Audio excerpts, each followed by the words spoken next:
You chose in that moment to use a term that is interpreted by many as being hateful.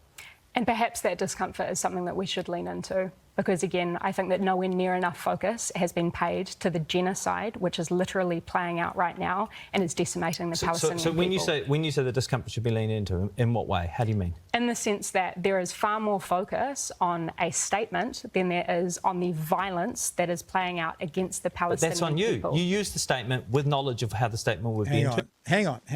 Okay, so this is where we start to part ways. Chloe's just saying there's more focus on me using this saying than what's happening in Gaza. And Jack says that's on you. It's not on Chloe to decide what's going to be printed in the front page of the New Zealand Herald or lead News Hub or big talkback on News Talk ZB.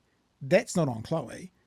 That's on those media organisations that chose to make it the headline and amplify it. She has no control over what media companies do and how they talk about things. So it's not on Chloe. The focus of the statement over the deaths in Gaza is on the people who chose to report that angle over the deaths in Gaza, Chewie. Yep, absolutely. And we come back to something we spoke about at the time. There is so much of this interview that is dedicated to unpacking this.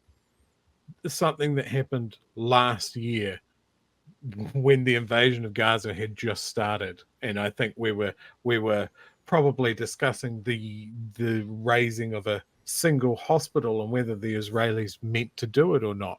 Yeah. Now we're months down the track, close to 30,000 Gazans dead, every single hospital destroyed, and a potential ground invasion of the safe zone that the Israelis told everybody to move to. And yet we're still policing language because that's the offensive thing. Yeah. I don't know. The story that I read today about the little kid that had texted the Red Crescent asking for help, they found her, Pat. Do you know where she was? Where? Did you read this story? No. Because it fucking broke my heart. Dead. Decomposing in a car with her family. That's offensive. Yeah. All right, we'll play a bit more.